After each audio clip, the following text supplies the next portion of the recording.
మహిమపడుతుకునే ఒక విశ్వాసం అది దేవుని నామాన్ని మహిమపరిచే మంచి విశ్వాసంగా ఉన్నది. ஆமாம் பிரியமானவர்களே, நாம் கர்த்தருக்காக செய்கிறோம். అవును ప్రియమైన వాళ్ళ దేవుని కొరకు చేస్తున్నాం. நான் செய்றேன் அப்படினு சொன்னா அங்க லூசிபர் தான் வந்து நிப்பான். నేను చేస్తానని చెప్తే అక్కడ లూసిఫర్ వచ్చి ఉంటాడు. ஆண்டவர் நான் செய்கிறதை மற்றவங்களுக்கு தெரியக்கூடாது. మనం చేసేది మిగతా వాళ్ళకి తెలియకూడదు. హల్లెలూయా. நீ கர்த்தருக்காக செய்கிறாய். దేవుని కొరకు చేస్తున్నావు. ఆండర్ சொன்னாரே ஒரு கலசத்தில் தண்ணீரை கொடுத்தார். దేవుడు చెప్తున్నారు ఒక గ్లాస్ లో మంచినీరు ఇస్తే என் நாமத்தின் நிமித்தம் ஒரு கலசத்தில் தண்ணீர் கொடுத்தார். నా నామం నిమిత్తం ఒక గ్లాస్ లో నీళ్ళు ఇస్తే அதனுடைய பலனை நீங்க பெற்றுக்கொள்ள போவதில்லை. ఫలాన్ని నువ్వు పొందుకుంటావు. பெற்றுக்கொள்ளாமல் போவதில்லை. దాన్ని పొందుకోకుండా పోలేవు. ఖచ్చితంగా నిశ్చయமா அந்த பலனை கர்த்தர் கொடுக்கிறார். ఖచ్చితంగా దాని ఫలాన్ని నువ్వు అనుభవిస్తావు. హల్లెలూయా. யாருக்கு செய்யற? ఎవరికి చేస్తున్నావు? அண்ட சராசரங்களை படைத்து ஆளுகிற தேவாதி தேவனுக்கு செய்கிறாய். సృష్టికర్త అయిన దేవునికి చేస్తున్నావు. హల్లెలూయా. హల్లెలూయా. அதை நீ மறக்காம, అది నువ్వు మరవకుండా நீ எப்போ ஆண்டவருக்காக செய்கிறாயோ, నువ్వు ఎప్పుడు దేవుని కొరకు చేస్తున్నావో அது கர்த்தர் தன்னுடைய ஞாபக புத்தகத்தில் எழுதி வைக்கிறார். ఆ దేవుడు తన జ్ఞాపకార్థ గ్రంథంలో రాస్తాడు. హల్లెలూయా. హల్లెలూయా. ప్రియమానవர்களே, நம்ம எல்லாரும் கண்களை மூடி நம்ம ஒப்பு கொடுப்போமா? ప్రియమైనవారు ప్రతి ఒక్కరు కళ్ళు మూసుకొని మిమ్మల్ని మీరు అప్పగించుకోండి. సహోదరుడి కర్తర్ அந்த இடத்துல உயர்த்தி வச்சிருக்கார். సహోదరుని ఆ యొక్క చోట్ల అతను హెచ్చించి ఉన్నాడు. ఏం சொன்னா கர்த்தர் பேசும் பொழுது, ఎందుకంటే దేవుడు మాట్లాడేటప్పుడు நீதிமொழிகள் 1:33 சொல்லப்படுகிறது. సామెతలు 1:33 చెప్పబడినది. வாசிங்க ஒருத்தர் చదవండి. நீதிமொழிகள் 1:33. నా ఉపదేశం అంగీకరించువాడు సురక్షితముగా నివసించును. వాడు కీడు వచ్చునన్న భయము లేక నెమ్మదిగా నుండును. எனக்கு செவி கொடுக்கிறவன் எவனோ அவன் விக்கனமின்றி வாசம் பண்ணி ஆபத்துக்கு பயப்படாமல் அமைதியாய் இருப்பான். அல்லேலூயா. விக்கனமின்றி வாசம் பண்ணுவான். ஆபத்து கலங்கினா కీడు వచ్చినను భయం లేక నెమ్మదిగా ఉండును. ஆபத்துக்கு பயப்படாமல் அமைதியாய் இருப்பான். కీడుకు భయపడకుండా నెమ్మదిగా ఉంటాడు. பிரதரோட கர்த்தர் பேசினார். பிரதர்తో దేవుడు మాట్లాడి ఉన్నారు. உடனே அந்த கஞ்சா பிடிக்கிறதே மற்றும் தீய பழக்கங்களை விட்டுட்டு மனம் திரும்பி கர்த்தருக்கு ஒப்பு கொடுத்தார். వెంటనే ఆ గంజా తాగడం ఆ చెడ్డల వాటి నుంచి విడిచిపెట్టి దేవుని కొరకు. அதனால நீ ஒரு ஆபீசரா கர்த்தர் உயர்த்தி வச்சிருக்கிறாரு. ఇప్పుడు ఒక ఆఫీసర్గా దేవుడు మార్చి ఉన్నాడు. ஏவோ பெரிய பெரிய பட்டம் படிச்சவங்க எல்லாம் ரிக்ஷா ஓட்டினுங்கறாங்க, ஆட்டோ ஓட்டினுங்கறாங்க, தெரியுமா உனக்கு? చాలా పెద్ద పెద్ద చదువులు చదివిన వాళ్ళంతా ఆటో రిక్షాలు తోలుతున్నారు ఇప్పుడు. ஆனா கர்த்தர் உயர்வு என்பது கர்த்தரால் தான் வரணும். అయితే దేవుని యొక్క హెచ్చింపు అనేది దేవుని ద్వారానే உனக்குள்ள వస్తుంది. இருக்கிற பரிசுத்தம், உனக்குள்ள இருக்கிற பயபக்தியை பார்த்து தான் ஆசீர்வதிப்பார். అది నీలో ఉన్న పరిశుద్ధత భయభక్తి చూసి ఆశీర్వదిస్తారు. நீ கர்த்தருக்கு செவி கொடுக்கிற மனுஷனா இருந்தா உன்னை ஆண்டவர் ஆசீர்வதிப்பார். దేవునికి చెవియగే మనిషిగా ఉంటే దేవుడు నిన్ను ఆశీర్వదిస్తారు. இந்த வசனத்தின் மூலம் கர்த்தர் இப்போ நம்மோடு பேச வேண்டும். ఈ వాక్యం మూలంగా దేవుడు ఇప్పుడు మనతో మాట్లాడబోతున్నారు. ஜெபம் பண்ணுவோமா? ప్రార్థన చేద్దాం. எல்லா கண்களை மூடி தாழ்த்தி ஒப்புக்கொடுத்து అందరూ కళ్ళు మూసుకొని అప్పగించుకొని ప్రార్థన చేయండి. எல்லா கண்களை மூடி ஜெபம் பண்ணுவோம். கையெழுத்துக்கு எல்லாரும் ஆண்டவருக்கு கேளுங்க. ஆண்டவரே, చేతులెత్తి దేవుణ్ణి అడగండి. கர்த்தர் என்னோடு பேசும். యేసయ్య నాతో మాట్లాడని చెప్పండి. இயேசுவே என்னோடு பேசுன்னு சொல்லுவோம். యేసయ్య నాతో మాట్లాడని చెప్పండి. ஆண்டவரே స్తోత్రం. నీవు పలికితే నాకు మేలయ్యా, నీవు పలికితే నీకు మేలయ్యా, నీ దర్శనమే నాకు చాలయ్యా, నీ దర్శనమే నాకు చాలయ్యా, నాతో మాట్లాడు ప్రభువా, నీవే మాట్లాడు అయ్యా, నాతో మాట్లాడు ప్రభువా, నీవే మాట్లాడు అయ్యా, నీవు పలికితే నాకు మేలయ్యా, నీవు పలికితే నాకు మేలయ్యా,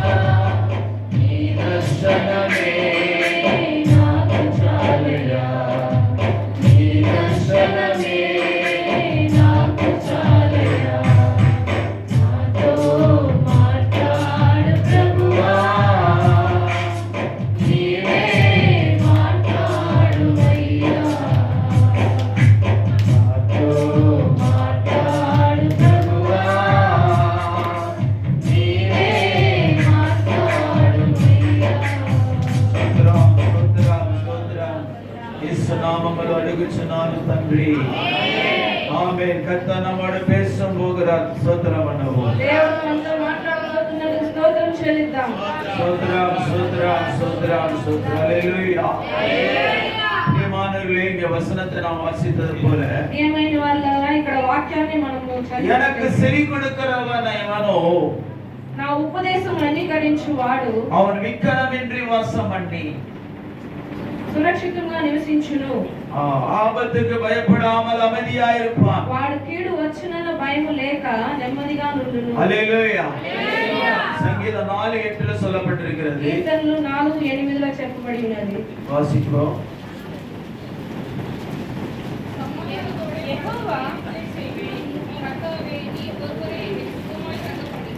சமாதானத்தோடு படுத்துக்கொண்டு நித்திரை செய்வேன். கர்த்தாவே, நீர் ஒருவரே என்னை சுகமாய் தங்க பண்ணுகிறீர். యెహోవా నెమ్మదితో పండుకొని నిద్రపోవుదును. నేను ఒంటరిగా నుండినను నీవే నన్ను సురక్షితముగా నివసింపచేయుదు. பிரியமான சகோதரனே சகோதரி, ప్రియమైన సహోదరి సహోదరుడా, எத்தனை பேர் வாழ்க்கையிலே சமாதானம் இல்லாத நிலையில படுத்திருக்கிறார்கள். ఎంతమంది జీవితంలో సమాధానం స్థితిలో పండుకొని ఉన్నారు. படுத்தாக தூக்கமே வருவதில்லை. எழுந்து உட்கார்ந்து கொண்டு சில பேர் என்னவோ யோசித்துக் கொண்டே இருப்பாங்க. కొంతమంది పండుకుంటే నిద్ర లేకుండా ఏదో ఒకటి ఆలోచిస్తూ కూర్చొని ఉంటారు. ஹalleluya. హల్లెలూయా. 127 சங்கீதம் சொல்லு, தமக்கு பிரியமானவனுக்கு அவர் நித்திரை கொடுக்கிறார்னு சொல்லப்படுகிறது. 127వ కీర్తన చెప్పును తన ప్రియమైన వారికి ఆయన నిద్ర ఇస్తాడని చెప్తున్నాడు. வாசிக்கலாமா? 127.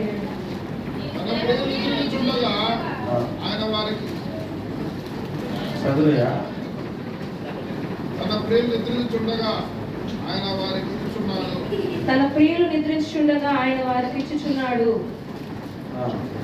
కుమారులు యెహోవానికి విశ్వాసం. நீங்கள் அதிகாலையில் இருந்து நேரப்பட வேலையில தரித்து வருத்தத்தின் அப்பத்தை சாப்பிடுகிறது விருதா. அவரே தமக்கு பிரியமானவனுக்கு நித்திரை அளிக்கிறார். தமிழ்ல சரியா சொல்லப்பட்டிருக்கிறது. మీరు వేకువనే లేచి చాలా రాత్రి అయిన తర్వాత పండుకొనుచు కష్టార్జితమైన ఆహారము తినుచుంట వ్యర్థమే. తన ప్రియులు నిద్రించుచుండగా ఆయన వారికి ఇచ్చుచున్నాడు. హల్లెలూయా. ప్రియులు నిద్రించేది ఆయన ఇచ్చుచున్నాడు అన్నమాట. தூக்கத்தை அவர் கொடுக்கிறார். నిద్రను ఆయన ఇస్తున్నాడు. அவர் தம் பிரியமானவருக்கு நித்திரை அளிக்கிறார். ఆయన తన ప్రియమైన వారికి నిద్రను అనుగ్రహిస్తున్నాడు. சகோதரனே சகோதரி, సహోదరి సహోదరుడా, ஐயோ இன்னைக்கெல்லாம் கஷ்டப்பட்டு வேலை செய்து வருகிறேனே, ఈ రోజంతా నేను కష్టపడి పని చేసి వస్తున్నానే, வீட்டுக்கு வந்தா நிம்மதி இல்லையே, ఇంటికి వస్తే నెమ్మది లేదు, நிம்மதியா படுக்க முடியலையே, నెమ్మదిగా నిద్రించలేకపోతున్నాను. அப்படி என்று எத்தனை பேர் நீங்கள் புலம்பிக் கொண்டிருக்கிறீர்கள். అలాగని ఎంతమంది మీలో మీరు అనుకుంటున్నారు. அப்பேற்பட்ட மட்டும் கை தூக்கி அல்லேலூயா சொல்லுங்க. అలాంటి వాళ్ళు మన చేతులెత్తి హల్లెలూయా చెప్పండి. பகலெல்லாம் கஷ்டப்படுறோம், ராத்திரில படுக்க கூட நிம்மதி இல்ல, தூக்கம் வர மாட்டேங்குது, வேதனையோடு இருக்கிற சொல்றவங்க. పగలంతా కష్టపడుతున్నాము, రాత్రి అయితే నిద్ర లేదని వేదనతో కష్టంతో చెప్పేవారు. எத்தனை பாடுகள் உபத்திரவங்கள் எங்களை அப்படியே தூக்கம் கூட வர மாட்டேங்குது. ఎన్ని శ్రమలు కష్టాలు మాకు నిద్ర లేకుండా చేసుకున్నది. அப்பேற்பட்ட மட்டும் கை தூக்கு. అలాంటి వారు మాత్రం చేతులు ఎత్తండి. நல்ல கையை தூக்கணும். మంచిగా చేతులు ఎత్తండి. கர்த்தர் இன்றைக்கு உங்களை ஆசீர்வதிக்க దేవుడు போகிறார். ఈ రోజు మిమ్మల్ని ఆశీర్వదిస్తున్నాడు. உங்களுக்கு சமாதானத்தை கொடுக்கிறதான మీకు సమాధానం ఇస్తున్నాడు. தேவன் இங்கே வந்திருக்கிறார். దేవుడు ఇక్కడ వచ్చి ఉన్నాడు. உங்கள் எல்லா விதமான பாடுகளை உபத்திரவங்களை மாற்ற வல்லவர் அவர் ஒருவரே. మీ అన్ని కష్టాలు శ్రమలు దేవుడు கர்த்தர் మార్చేవాడు. ஒருவரே சுகமாய் தங்க பண்ண வைக்கிற தேவன். దేవుడు ఒక్కడే మీకు స్వస్థత இதோ దయచేస్తున్నాడు. யாக்கோபு தன்னுடைய சகோதரனால திருத்தப்பட்டு வேதனையோடு வந்து ஒரு இடத்துல கல்லை தூக்கி வச்சு அப்படியே படுக்கிறான். ఇదిగో యాకోబు తన సహోదరుని ద్వారా తరమబడి వేదన కలిగి ఒక స్థలంలో వచ్చి రాయి పెట్టుకొని నిద్రపోతున్నాడు. வசனம் சொல்லுகிறது, వాక్యం అంటున్నది, உன்னுடைய கிரியைகள் உன் பின்னாலே தான் வரும். నీ యొక్క కార్యాలు నీ యొక్క వెనకాలనే వస్తాది. அந்த ஆதியாகமம் 4ஆம் அதிகாரம் சொல்லப்பட்டிருக்கிறது. ఆదికాండము 4వ అధ్యాయంలో చెప్పబడి உன் ఉన్నది. பாவம் வாசப்படியில నీ படுத்திருக்கும். పాపము నీ వాకిట్లో పడుకొని ఉంటుంది. சகோதரனே சகோதரியே, సహోదరి సహోదరుడా, உனக்கு ஏன் சமாதானம் இல்லை? నీకు ఎందుకు సమాధానం లేదు? ஏன் சுகமாய் உன்னால தங்கி வாழ முடியல? ఎందుకు నువ్వు సుఖంగా నివసించలేకపోతున్నావు? ఉపాక్షేమము శాశ్వత జీవము నా జీవిత కాలమంతయు నిన్ను దయచేయువాడవు. ఉన్నతమైనది తలచుచు అనుక్షణము పరవశించుచుందును.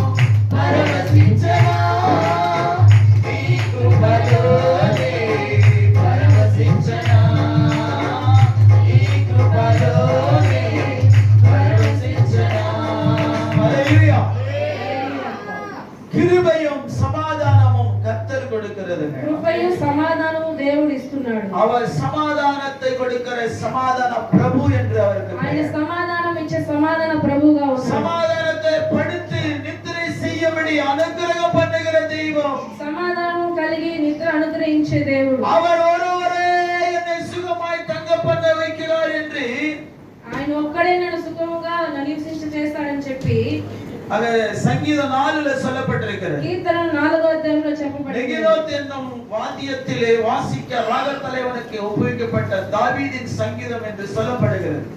அல்லேலூயா. அது தாவீது சொன்ன வார்த்தையாய் காணப்படுகிறது. అది దావీదు చెప్పిన మాటగా కనబడి ఉంటుంది. தாவீதினுடைய வாழ்க்கையிலே சமாதானத்தை தேடின ஒரு மனுஷனாய் இருக்கிறார். దావీదు యొక్క జీవితము సమాధానం వెతికిన మనిషిగా ఉన్నాడు.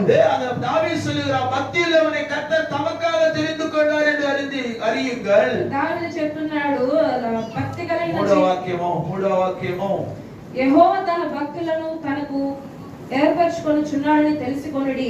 నేను యెహోవాకు మొర్రపెట్టగా ఆయన ఆలకించును. హల్లెలూయా.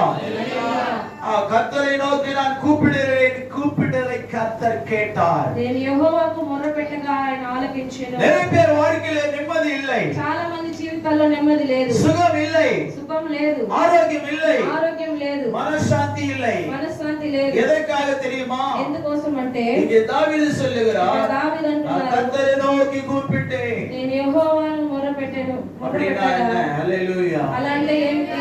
ஜெபித்தார் அவர். தாவீது ஜெபித்தார். దావీదు ప్రార్థన చేశారు. హలో, உன் வாழ்க்கையில ஜெபம் இருக்குதா? మీ యొక్క జీవితంలో ప్రార్థన ఉన్నదా? தாவீது ஜெபம் பண்ணினதனால దావీదు ప్రార్థన చేసిన తర్వాత அவருக்கு சமாதானமாய் தூக்கம் வந்துச்சு. ఆయనకు సమాధానం కలిగి నిద్ర వచ్చింది. தெய்வத்தை தேடாத எந்த மனுஷனும் நிம்மதியா வாழ முடியாது. దేవుని వెతకని ఏ మనిషి నెమ్మదిగా தேவ జీవించలేడు. சமூகத்துல உட்கார்ந்து பிரியமில்லாத யாருக்கும் நிம்மதி இருக்காது. దేవుని సన్నిధిలో కూర్చుని ఇష్టం లేని వానికి ఎవరికి ஜெப నెమ్మది ఉండదు. ஜீவித்தை கட்டி எழுப்பாத எந்த ஸ்திரீக்கும் புருஷனுக்கும் நிம்மதி, சமாதானம், ஆரோக்கியம் இருக்காது.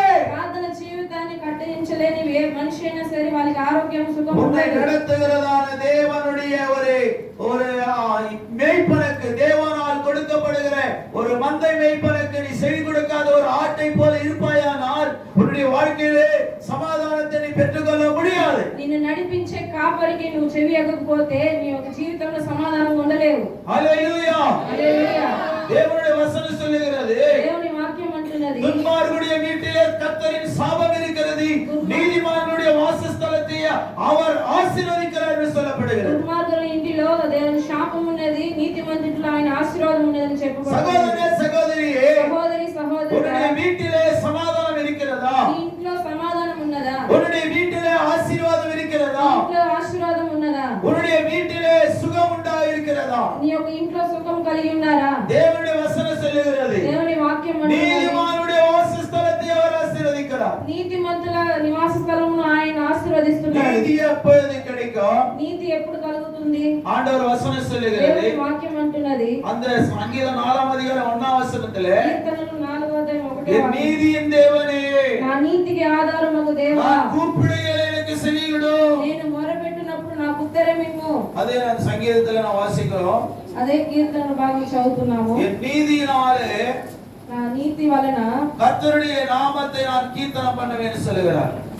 దేవుని యొక్క నామాన్ని నేను కీర్తిస్తున్నానని చెప్పబడింది. அந்த 7ஆம் அதிகாரத்துல சொல்லப்படுகிறது, 7వ అధ్యాయంలో நான் கர்த்தரை அவருடைய நீதியின்படி துதித்து உன்னதமான கர்த்தர் நாமத்தை கீர்த்தனம் பண்ணுவேன். 7 ఆఖరి మాట, యెహోవా న్యాయము విధించువాడని నేను ఆయనకు కృతజ్ఞతాస్తుతులు చెల్లించెదను.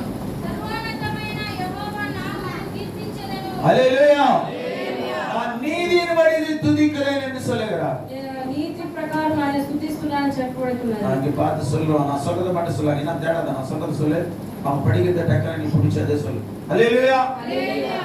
என் நீதியின்படி நான் அவரை துதிக்கிறேன். నా నీతి వలన ఆయనను స్తుతిస్తున్నాను. சங்கீதம் 17ஆம் அதிகாரத்திலே కీర్తనలు 17వ అధ్యాయంలో கடைசி வசனம் சொல்லுகிறது, ఆఖరి మాట చెప్పబడుతుంది, நானோ நீதியில் உம்முடைய முகத்தை தரிசிப்பேன். నేనైతే నీతి గలవాడనై నీ ముఖ దర్శనం చేసేదను. நான் விழிக்கும் போது உமது சாயலால் திருப்தியாவேன். నేను మేల్కొన్నప్పుడు నీ స్వరూప దర్శనముతో திருப்தி పొందుదను. నా ఆశను తీర్చుకొందును. హల్లెలూయా. హల్లెలూయా. நான் விழிக்கும் போது உம்முடைய சாயலால் திருப்தியாவேன். నేను మేల్కొన్నప్పుడు నీ స్వరూప దర్శనంతో నేను ఆశ తీర్చుకొనుచున్నాను. நானோ நீதியிலே உம்முடைய முகத்தை தரிசிப்பேன். నేను నీతితో నీ ముఖాన్ని దర్శిస్తున్నాను. ஹல்லேலூயா. హల్లెలూయా. அப்ப உங்க வீட்டுல நிம்மதி இருக்குன்னு சொன்னா, అప్పుడు నీ యొక్క ఇంట్లో నెమ్మది ఉన్నట్లయితే, உன்னுடைய குடும்பத்திலே சமாதானம் இருக்குன்னு சொன்னா, కుటుంబంలో సమాధానం కావాలంటే, நீ సమాధానంతోటి పడుకుன்னு சொன்னா, నువ్వు సమాధానంతో పడుకోవాలంటే நீதியாக வாழணுங்க. నీతి కలిగి జీవించాలి. நீதியாக வாழணும். నీతి కలిగి జీవించాలి. அநீதியா வாழாதே. అనీతిగా జీవించకూడదు. அக்கிரமம் வாழாதே. అక్రమంగా జీవించొద్దు. அசுத்தங்களை தேடாதே. ఆ అశుద్ధతను నువ్వు వెతకద్దు. தேவனுடைய நீதி என்பதை நீ சரியா நீ புரிந்து கொள்ள வேண்டும். దేవుని యొక్క నీతిని నువ్వు సరిగ్గా అర్థం చేసుకోవాలి. ஆபிரகாம் தேவனை அவர் நம்பினாராம். అబ్రహాము దేవుని నమ్మాడు. அது நீதியா எண்ணப்பட்டு అది சொல்லப்படும். నీతిగా ఎంచబడి ఉన్నది. சகோதர சகோதரி, సహోదరి நீ సహోదరుడా, ஆசீర్వదిக்கப்படணும் சொன்னா నువ్వు ఆశీర్వదించబడాలి అంటే தேவனுடைய நீதியின்படி நடக்க வேண்டும். దేవుని నీతి ప్రకారం నువ్వు నడుచుకోవాలి. அந்த 4ஆம் அதிகாரத்தில் நான் வாசித்தது 4వ అధ్యాయంలో మనం చదువుకున్నది. அந்த வசனம் வாசிக்கலாம். 1:33 நீதிமொழிகள்.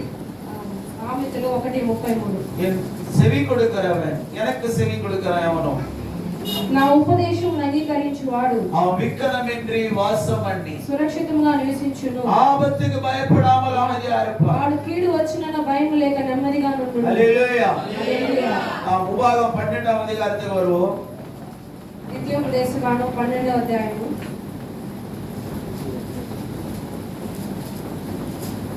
உபாகம் 12 10ஆம் வசனம் வாசிக்கலாம். 12:10. మీరు యోర్దాను దాటి మీ దేవుడైన యెహోవా మీకు స్వాస్థ్యముగా ఇచ్చుచున్న మీకు స్వాస్థ్యముగా ఇచ్చుచున్న దేశమున నివాసులైన తర్వాత ఆయన మీ చుట్టూ నుండి శత్రువులందరూ లేకుండా మీకు విశ్రాంతి కలుగు చేసినందున మీరు నెమ్మది పొందినప్పుడు నేను మీకు ఆజ్ఞాపించు సమస్తమును అనగా మీ దహన బలులను, మీ బలులను, మీ దశమ భాగములను ప్రతిష్ఠితములుగా మీరు చేయు నైవేద్యములను, మీరు యెహోవాకు మొక్కుకొను మీ శ్రేష్టమైన మొక్కుబడులను మీ దేవుడైన యెహోవా తన నామమునకు నివాస స్థానముగా ఏర్పరచుకున్న స్థలమునకే మీరు తీసుకొని రావలెను. 12వ వాక్యం. మీరు మీ కుమారులు, మీ కుమార్తెలు, మీ దాసులు, మీ పనికెత్తులు మీలో పాలైనను స్వాస్థ్యమైనను పొందక మీ ఇండ్లలో ఉండు లేవీయులు మీ దేవుడైన యెహోవా సన్నిధిని సంతోషింపవలెను. హల్లెలూయా. ప్రియమైన இந்த வசனங்கள் எல்லாம் என்ன சொல்லுகிறது? ఏమైనా వాళ్ళ ఈ వాక్యములంతా ఏం చెప్పబడుతుంది? தேவனுடைய நீதி நியாயத்தை செய்கிறவர்கள் ஆசீர்வாதமா இருப்பாங்க சொல்லுகிறது. దేవుని యొక్క నీతి న్యాయమును చేయబడి அந்த ఆశీర్వాదం. உபாகமத்துல அங்கே ஒரு கை வச்சிங்க அப்படியே. ఆ ద్వితీయోపదేశకాండంలో ఒక చెయ్యిని పట్టుకోండి. அப்படியே 33ஆம் சங்கீதத்துக்கு வாங்க. అలానే 33వ కీర్తనకు రండి. 5ஆம் வசனத்துல 5వ వాక్యంలో அவர் நீதியிலும் நியாயத்திலும் பிரியப்படுகிறார். ఆయన నీతిని న్యాయమును ప్రేమించున్నాడు. பூமி கர்த்தருடைய காருண்யத்தால் நிறைந்திருக்கிறது. లోకము యెహోవా కృపతో నిండి ఉన్నది. ஹல்லேலூயா. హల్లెలూయా. கர்த்தருக்கு பயப்படுகிறதான நீதி நியாயத்தை பிரியப்படுகிறார் கர்த்தர். దేవుడు నీతిని న్యాయమును ప్రేమిస్తున్నాడు. நீ நீதி நியாயமா நடக்கணும் சொல்லி ஆண்டு விரும்புகிறார். నువ్వు నీతి న్యాయముతో నడుచుకోవాలని దేవుడు ఆశిస్తున్నాడు. அப்படி நடந்தால் అలా నువ్వు నడిస్తే என்னென்ன ஆசீர்வாதம் ఏ கிடைக்கும்? ఆశీర్వాదాలు నీకు వస్తాయి? இங்க நான் வாசிக்கிறோம். ఇక్కడ మనం చదువుతున్నాము.